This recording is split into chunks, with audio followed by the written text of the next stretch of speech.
There is much said today about the immune system. It is acknowledged in just about every health circle that you would mix in, whether it be allopathic, medical, whether it be alternate or herbal or dietary, but it is acknowledged that the best way to fight disease is to have a strong immune system. So what I'd like to do in this presentation is I want to show you what is your immune system, because if you were to ask most people what's your immune system, many would hesitate. Many do not know what it is. What is your immune system?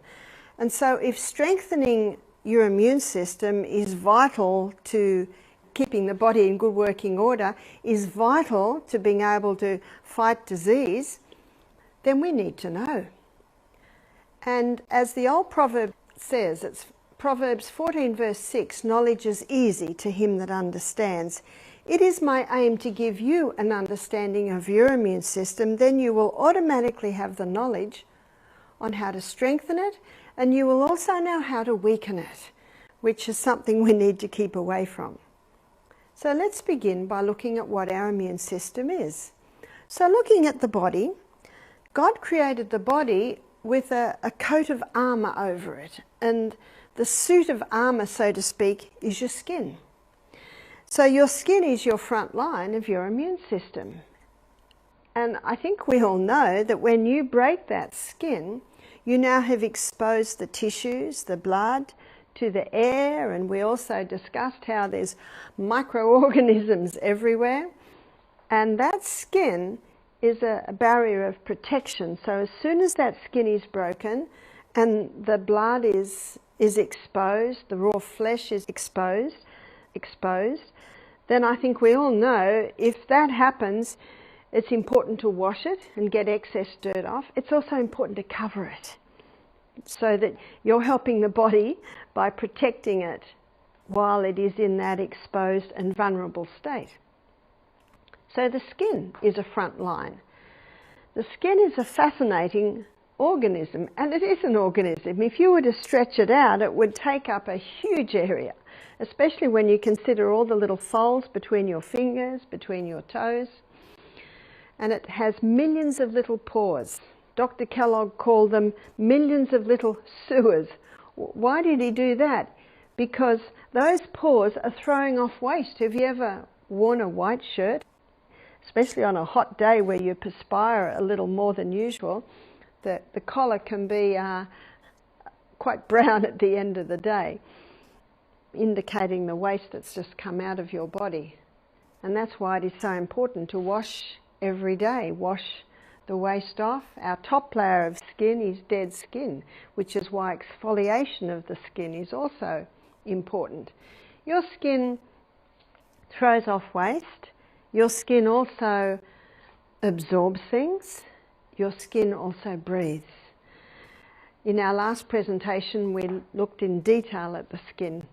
We're not going to look in detail at the skin today. I just want to show you that's your front line of defense. But notice that wherever you've got orifices in the body, you've got a whole lot of defense lines there. So let's start by looking at the ears. We have our eardrum, but not only the eardrum, we've also got all those little hairs that are in the ear canal, so that if anything happens to get in there, those hairs can help to push it out. You've also got earwax, which also helps to trap things, so you've got a bit of a frontline system there. The eye. Notice with the eye we've got two bones here and here, so if anything were to hit, it's usually stopped by those two bones. And then you've got your eyelashes. If anything comes near the eye, we automatically blink, and that blinking helps to keep most things out of the eye. But if, let's say, a little bug or something gets into the eye, when it gets into the eye is covered with this mucus, which is, of course, a liquid, and it traps or drowns or smothers that little bug that might have got in through the eyelashes and into the eye. And it's trapped there. And I think we all know if we make our eye go around and around and around and around, it'll eventually work itself into the corner of the eye. And when it gets into the corner of the eye, it usually can be just wiped out. The eye cells are remade every 2 to 3 days. And that is why when people are recovering from eye surgery, the recovery time is quite quick. But it also explains why if you get something in your eye, you need to deal with that pretty quickly. And our body wants us to, because you almost can't think it is such a distraction having something that is in your eye. Sometimes it could be, I know we had one man who was working up at our retreat, and he was grinding, and he was only grinding it for a very short while, and he didn't feel that he needed to have protective eyeglass on, and a little bit of metal got into his eye. How are you going to get that out? And we were 2 hours from town when we were at our old property. Our property now, we're an hour from town, but our previous property we were 2 hours from town. Well, some bright spark came up with the great idea, and we thank God for great ideas, to put a magnet near his eye, and it pulled a bit of metal out. But interesting to note that eye has a protective system there as well. Then we go to the nose, and the nose is also quite fascinating, because inside the nose there are all these little caves, so to speak. So when you breathe in air that has bits of dust on it, it is heavy. If you breathe in pure air, it is light, and it goes straight through to the trachea and down to the lungs. But if you're breathing in air that has, it's dirty air, maybe it's got a lot of dust particles on it, then it's heavy. And when it's heavy, it drops down and it ricochets across to each little side of the nose. So those little caves are designed for it to ricochet around, let go of its piece of dust, which lightens it, and then it can breathe through into the trachea, down into the lungs. Also, you've got your epiglottis. You might know your epiglottis, and your epiglottis closes every time you swallow, so that when you swallow, it closes off the trachea, so that what you're drinking or eating will go down the esophagus and into the stomach, not through the trachea. So if it goes down to the trachea, this air, and there happens to be a little bit of dust that slipped through, then the mucus that is lining the lungs, those little hairs that are lining the lungs, are ever moving it up and up. And if you do get a little bit down there, you'll find you'll cough. And what the coughing reflex is to basically dislodge anything that might have got into the lungs. So there's an incredible process in there that can be considered our immune system, because it is protecting the body against harmful pathogens. And then we go into the mouth. In the mouth, there's a huge amount of microorganisms. And as I mentioned earlier, dental health is of the utmost importance to protect our teeth, because if we don't floss or rinse our teeth after a meal, and little bits of food get caught there, those microorganisms start to change roles to become the cleanup team in the mouth and become bacteria. And as that bacteria works on those little bits of food, the waste they give off can start to decay or break down the enamel. So dental hygiene is very important.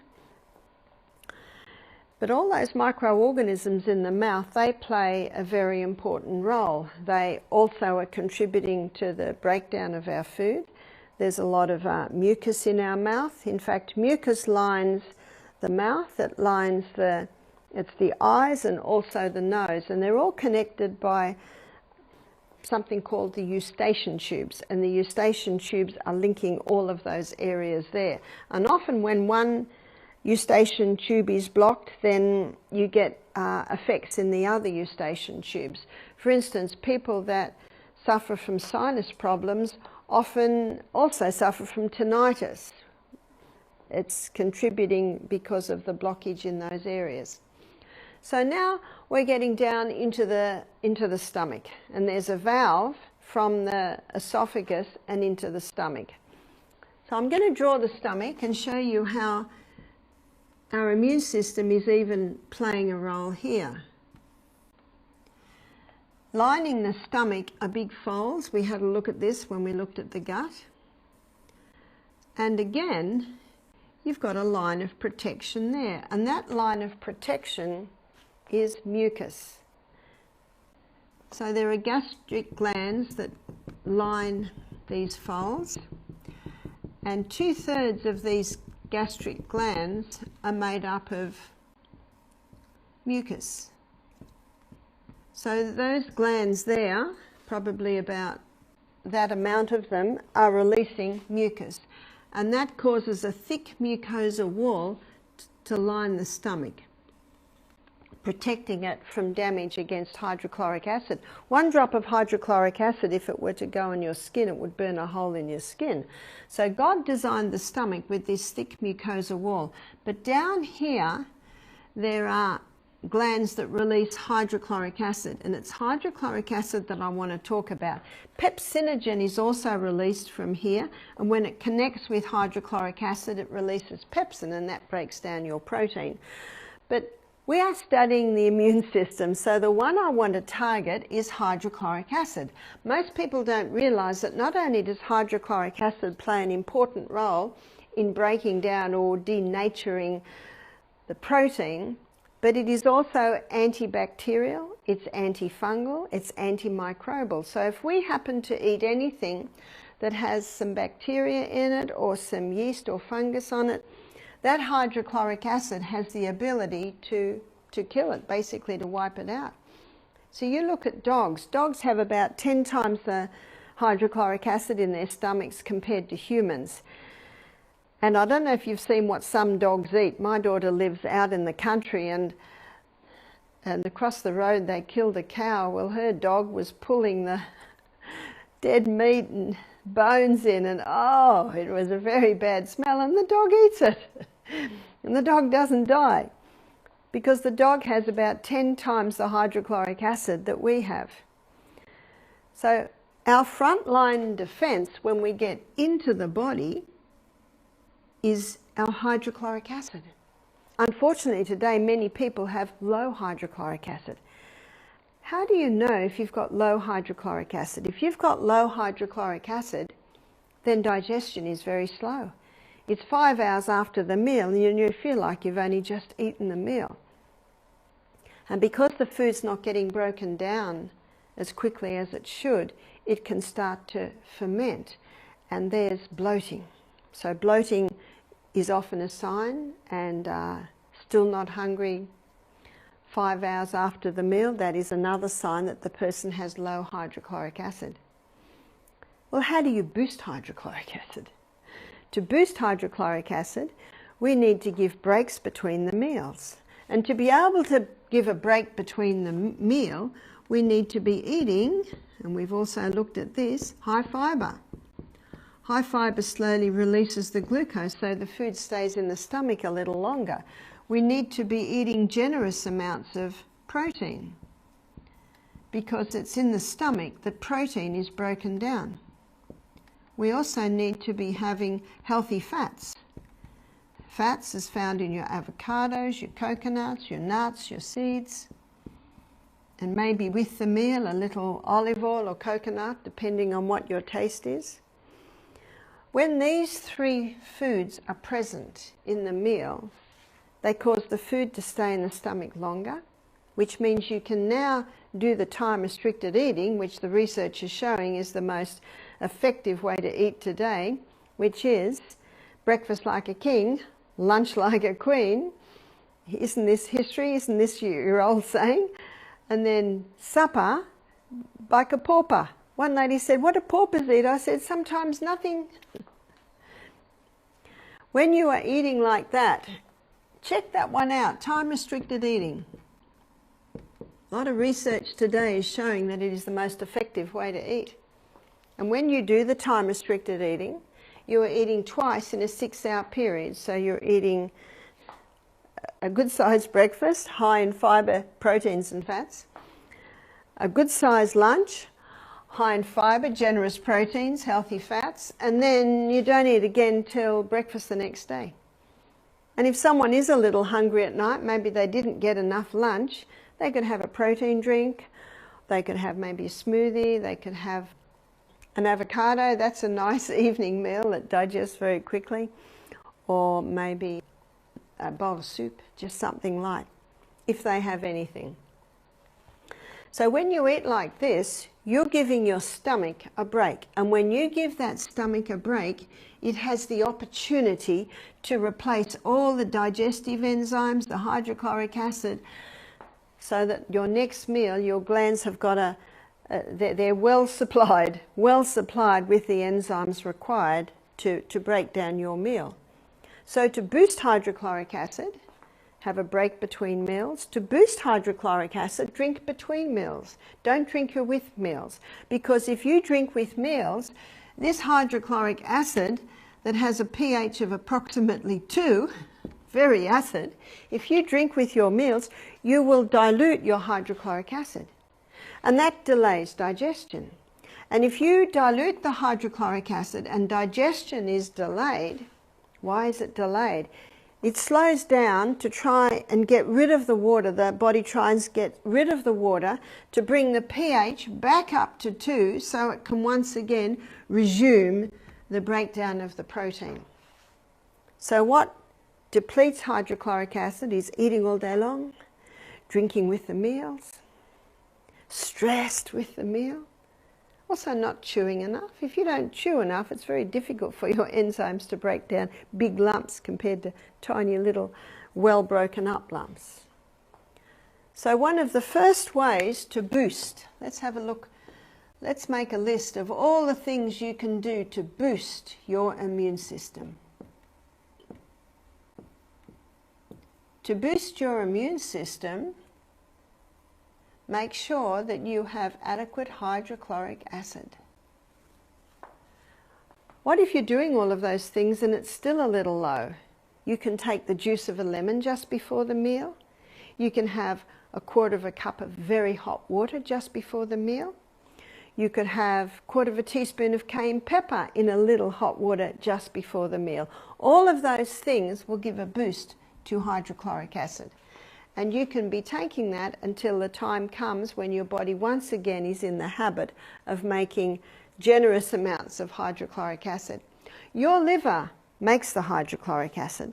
And yesterday your liver needed 2 cups of water to make enough hydrochloric acid for breakfast. Yesterday your liver needed another 2 cups of water to make enough hydrochloric acid for lunch. So adequate water. Our immune system needs water, and it needs 8 to 10 glasses every day. And the best way to take that water is the way the God sends the rain, little by little by little, way over the day. When we perspire, it's salty. When we cry, it's salty. Our blood is salty. And so we also need the salt. So the whole salt. The whole salt, and ideally this is Celtic salt. If you can't get Celtic, use Himalayan. Celtic salt has 82 minerals, whereas Himalayan salt has 75, so it's fairly close. So a little bit of salt before each glass of water, and what this does, this is supplying the minerals, and the minerals are vital for the proper functioning of the whole of the body, and the immune system is no exception there. Going further down the gastrointestinal tract, we're going to go further down now, and we're going to have a look at the next front line of our immune system, and it's the villi that line. So these villi are a little different. They're a lot smaller. They're not like the big folds that are lining the stomach. They're villi. Up the middle of the villi is a lacteal. That's part of the lymphatic system. Your lymphatic system sweeps away waste from the tissues. So an important part of ensuring that you have a proper functioning, effective immune system is to vacuum your body every day, because the more waste that's in your body, the more bacteria is going to have to develop to clean it up. Over these little villi is your blood capillary network. So where is the next line of defence? The next line of defence is your gut flora. So your gut flora basically forms a thick turf wall, and it covers those villi. Now this thick turf wall, the two permanent bacteria are Lactobacillus acidophilus, bifidobacterium. They are the two permanent bacteria that live in your gastrointestinal tract. All the others are made from those two permanent ones. And what does this gut flora do?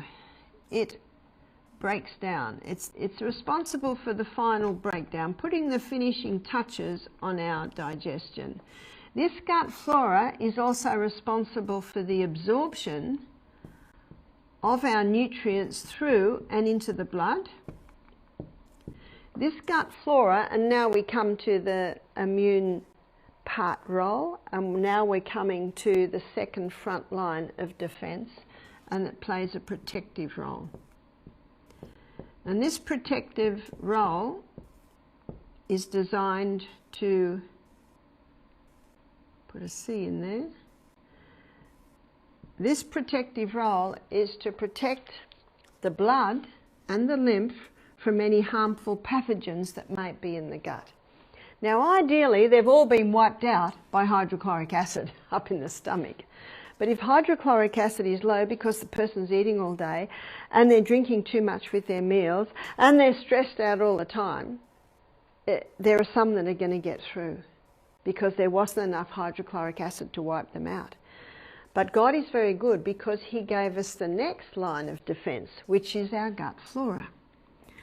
This gut flora also plays a role in nourishment, nourishing the cells that line the gastrointestinal tract. But I want to target this protective role.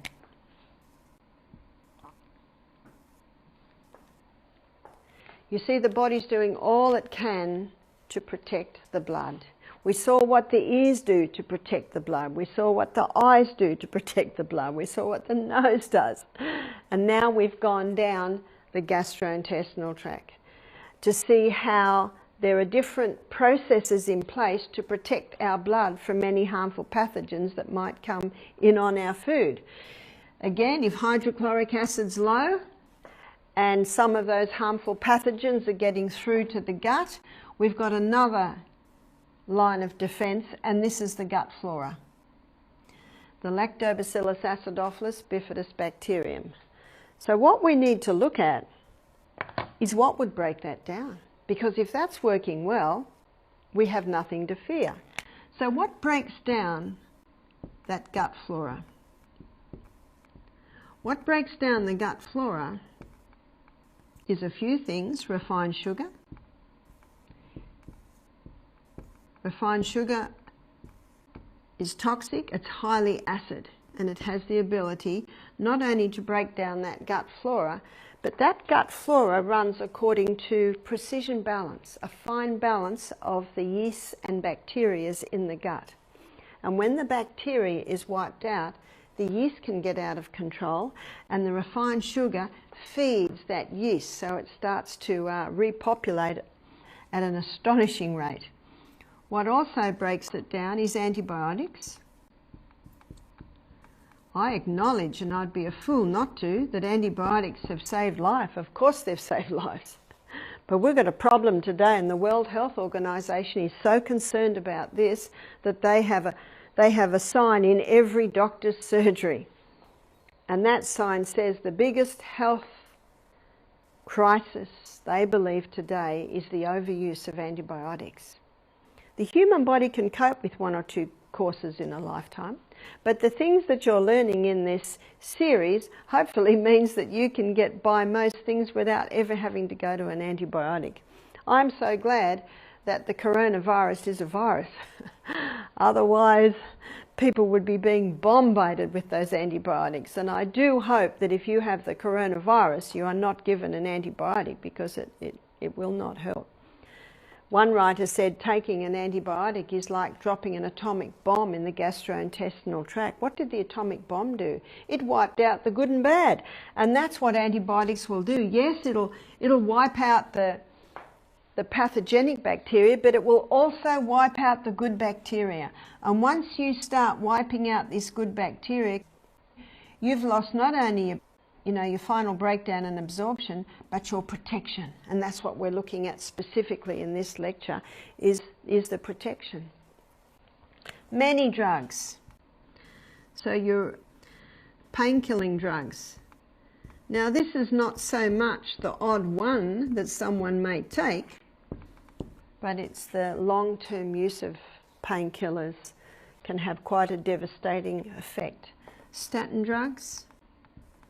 They are also known to help wipe out the lining of the gastrointestinal tract.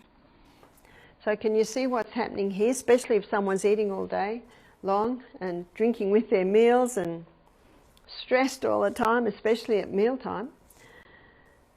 Hydrochloric acid is not able to play the role that God meant it to, which is antifungal, antimicrobial. And if someone's on these, or even one of them, and this is their gut flora is getting broken down, can you see now we've lost our second line of defense? So what can often happen now is pathogenic bacteria can get into the blood. You remember I said that they're all designed to protect the blood. So what happens when it gets into the blood? Well, God is so good, we've got another defense system in there.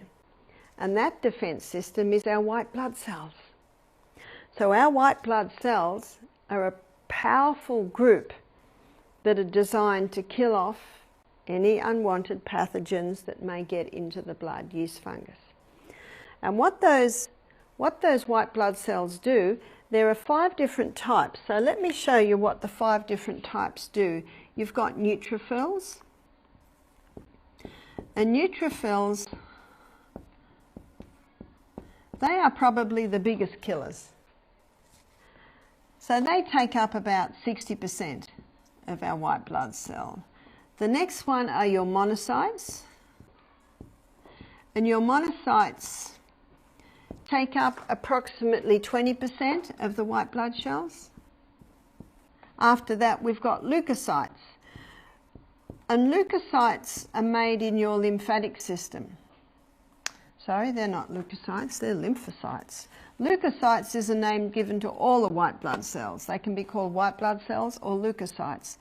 No, this is lymphocytes, and your lymphocytes are made in your lymph nodes. And they take up 15% of the white blood cells. And then you've got basophils. Basophils only make up about 3%. And your eosinophils. Eosinophils take up about 2% of your white blood cells. So there's your 5 white blood cells. Your lymphocytes are the scouts. So the lymphocytes, they come around looking for any problems. And when they see a problem, they usually contact the neutrophils, maybe a little bit the monocytes, and the neutrophils contains hydrogen peroxide in them, and that's what they usually do. They usually kill it off with that little dose of hydrogen peroxide in the middle. So I think when people talk about our immune system, I think mostly they're referring to these white blood cells. So your white blood cells is an amazing internal army. Now have a look at this. With our blood contains red blood cells, and the red blood cells carry the oxygen, the red blood cells carry the nutrients, the red blood cells also carry the water, and they carry away waste. So they dispose of or take away waste. But your blood also contains not only red blood cells, but white blood cells. And our white blood cells are our internal army.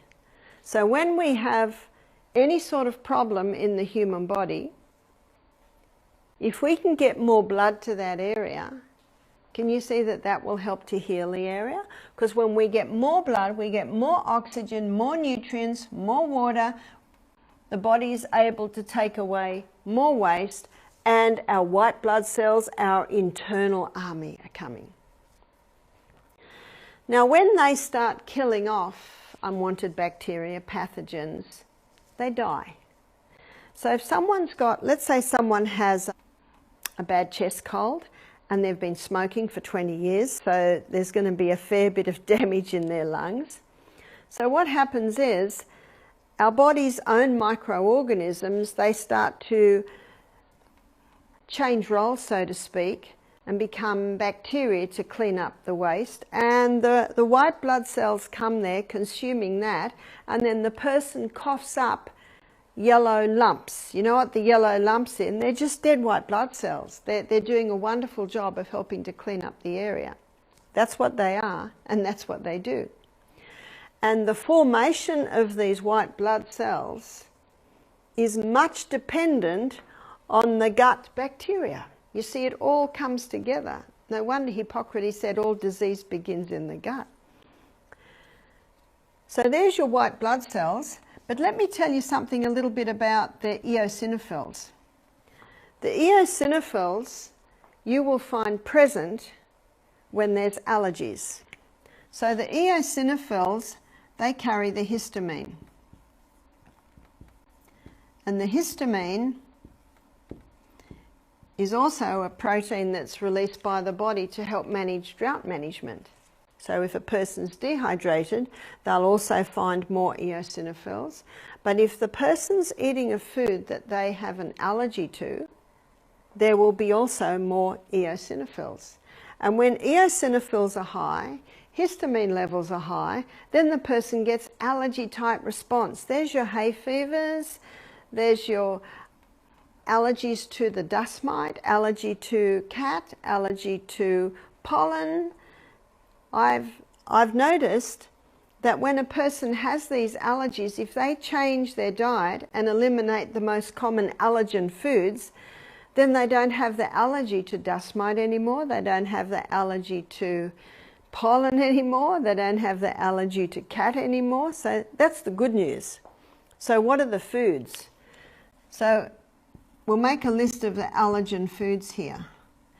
So if someone has an allergen or an allergic reaction, it's usually because the eosinophils have been activated to deal with it, and with their high histamine levels, there's the allergy type responses.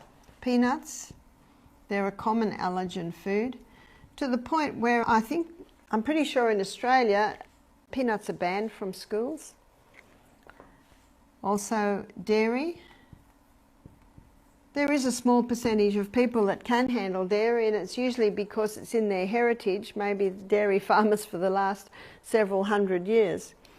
It's certainly not in my heritage. I've always found dairy very difficult to handle, and I think it's because it's not in my heritage. Hybridized wheat. Now what's caused the allergies to the hybridized wheat was the hybridization of the wheat. So the wheat was put through intensive crossbreeding in the 50s, went worldwide in the 70s, so by the 1990s, every wheat product you buy is made out of the hybridized wheat. What are the symptoms of an intolerance to the wheat? Celiac's probably the most severe, but you can have a wheat intolerance. You can have a wheat sensitivity, so you've sort of got different stages. If someone is sensitive to wheat and they keep eating it, they can certainly develop the intolerance, and then if they keep eating, they can certainly develop into something that's more severe. The gluten intolerance is often called celiac. But many people don't realise they have an intolerance, because many people just live with the bloating and the brain fog or eczema or psoriasis or diarrhea or irritable bowel, not realising the link between these foods and the conditions that they have. Now, some people, it is oats too. Some people can handle oats. My suggestion is stop the oats, and when all the symptoms subside, that can be the first food that you introduce. A lot of people have found having millet for breakfast is a nice alternative to having oats. It takes a little longer, but that you can cook it in your crock pot overnight. So they're the most common allergen foods. So when those foods are eaten by people that do have an allergy, eosinophil levels rise. And when eosinophil levels rise, histamine levels rise, and there's your allergy type symptoms. So how do we get these eosinophils right down to where they should be? Well, the first step is stopping the known allergens. That's step number one. Start to build up the gut flora by taking your probiotic foods. So let's have a look at probiotic foods. So your probiotic foods are your cultured foods. So that's miso, sauerkraut, and kefir yogurt. So you might do kefir or you might do yogurt, and you can do those very nicely with the nut milks or your soy milks or coconut or almond milk. So these foods, when they're included in part of the diet, they help to restore that gut flora that is so easily broken down by these things. So you see, there are some things that need to be stopped. Let's continue our list of what to do to boost the immune system. Boosting the immune system, there are some things that should stop, and stop the allergens, the allergen foods.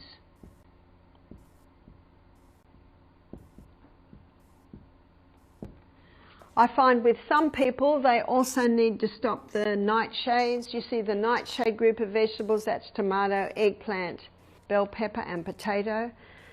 And also your wheat and your oats. These are also high in lectins, and if you have a gut sensitivity like this, the lectins can also contribute to the problem.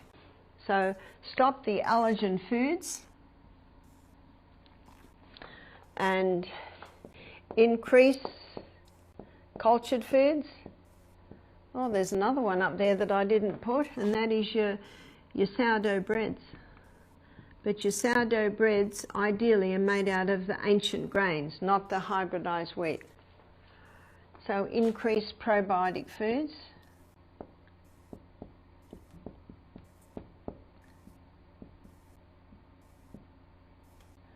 So with the hydrochloric acid, as I said, increase. And can you see that you're stopping the irritants?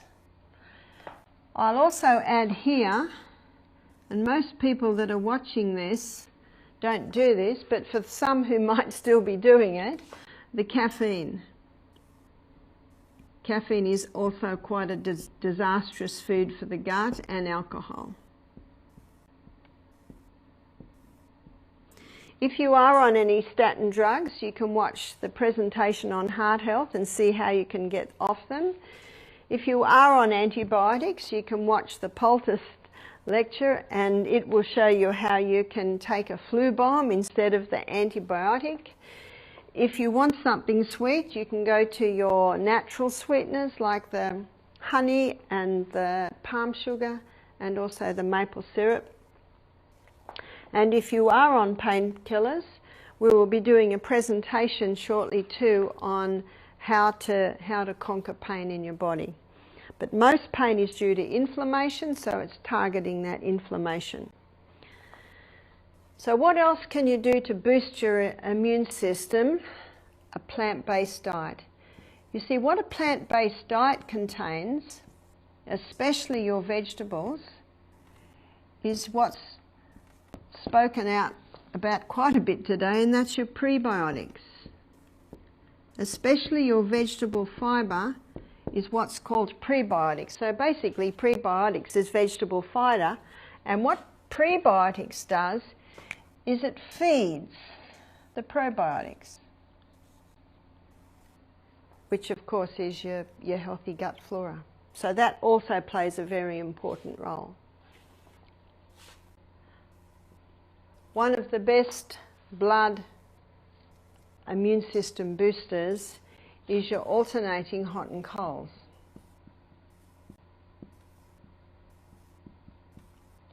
So what do I mean by alternating hot and colds?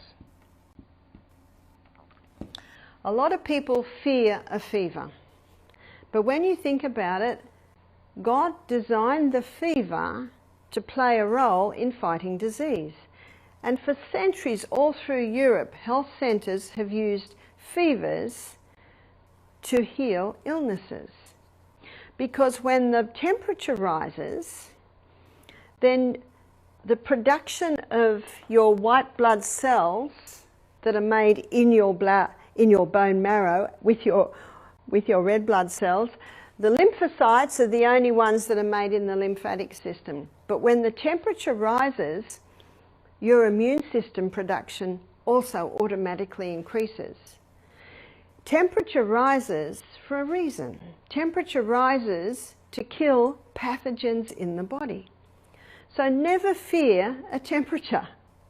When I was a nurse, if someone had a temperature, we immediately cooled them down and gave them Panadol, I think we do, to get that temperature down. But I do not do that now, because since studying the human body and realizing that the temperature is there, or the temperature has risen, which is called a fever, for a reason.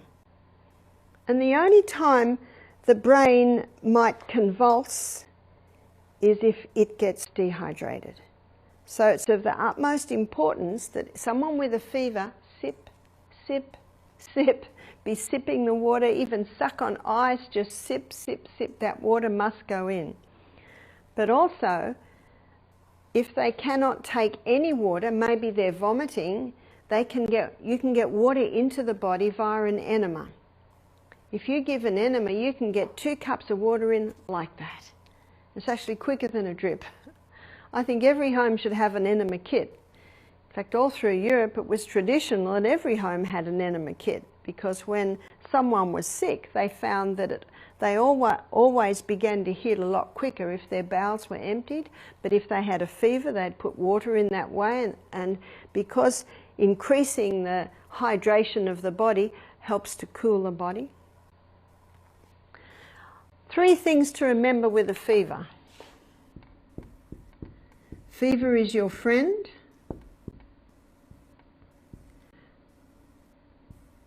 It's there for a reason.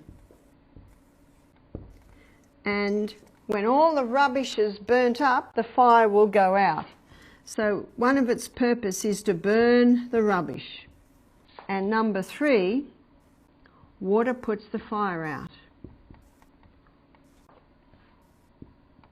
So water puts the fire out. So what do I mean by that? You can use water to reduce that fever. The most powerful way is drinking it. So as much as you can, just sip, sip, sip, sip the water. But you can also use water externally. This fever is boosting the immune system. At our retreats, we have steam saunas, and we give people fevers every afternoon. They go into the steam sauna, and the steam gets them very, very hot. Then they have a cold shower or cold dunk. Over at Misty, it'll be dunking in the creek. And then back into the steam bath. Usually by the 3rd steam bath, their temperature can be up to 40, which I think might be, that's Celsius. Fahrenheit, it might be, I think, a little bit over 100. And you always end with cold. Now that alternating hot and cold, alternating the fever and the cold dunk, alternating these hot and colds, it does a massive boost to the bone marrow to make more white blood cells, more red blood cells. So it's an excellent tool, and it's been acknowledged for thousands of years, fever bath treatments or steam sauna treatments, to actually create that fever, to help fight disease. So one way you can do it at home, you might not have a steam sauna, not many people do.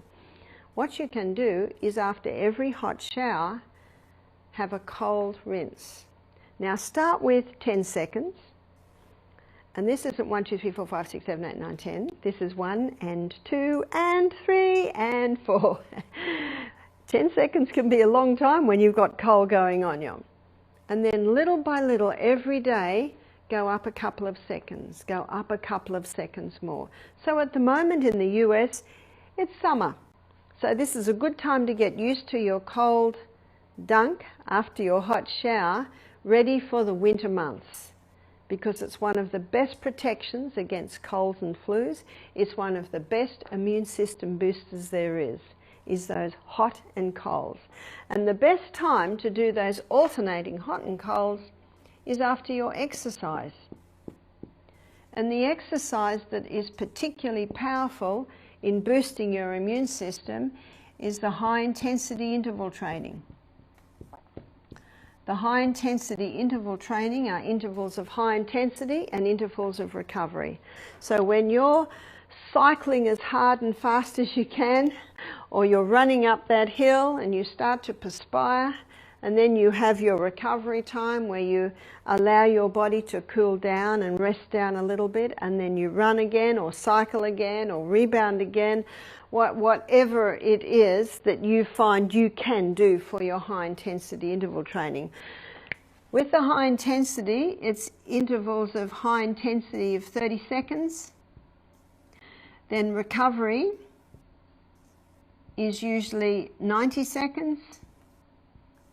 And then that's usually done for a cycle of 6. So let's do the maths on that. That's only 12 minutes a day. Only 12 minutes a day. That's nothing.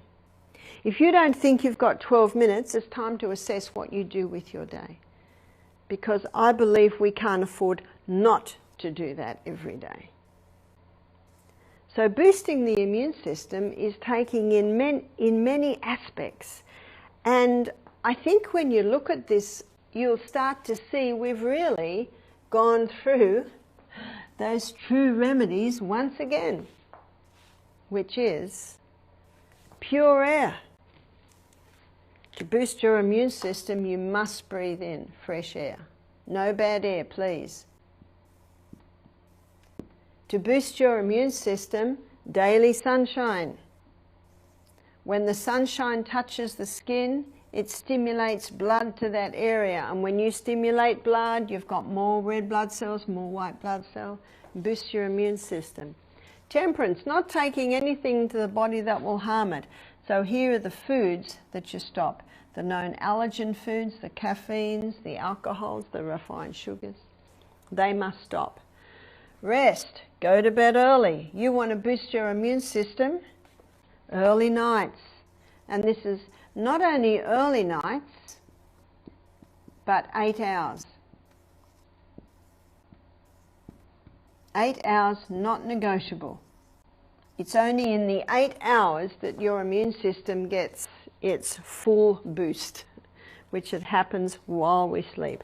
8 hours a night. Exercise we've looked at. Your proper diet, the plant-based diet. Use of water, keep well hydrated. Where's our water? Up here. And the final law, trust in divine power, last and certainly far from least. Thank God every day for your immune system. Thank God every day for the knowledge on how to boost it. Thank God every day that you live in a body that has been designed to heal itself. And if you give it the right conditions, it will heal itself. So what do you do if you get sick, if you get a cold, if you get COVID, if you get a flu? Implement all of this. And you can take some herbs. What are the herbs? The herbs to help fight a cold, the herbs to help fight a flu, and I think we know them, and we know them very well. The lemon, the humble lemon, honey, and you can add some garlic to that, all your warming herbs. You can add some ginger to that, you can add some cayenne pepper to that, you can add some horseradish to that, you can blend all this in a blender. Eucalyptus oil, remember there definitely is a measurement for this one, and this is 1 drop. Horseradish, that's great for the sinuses. You blend all this up every day and have 1/4 cup of that even every day. In fact, Dr. Richard Schultz, he said, no self-respecting germ will ever survive in that little mix there. So once again, we thank God for a body that can heal itself. We thank God for an immune system that He put in there to help fight disease. Because God said in 3 John chapter 1 verse 2, Beloved, I wish above all things that thou mayest prosper and be in health, even as thy soul prospers.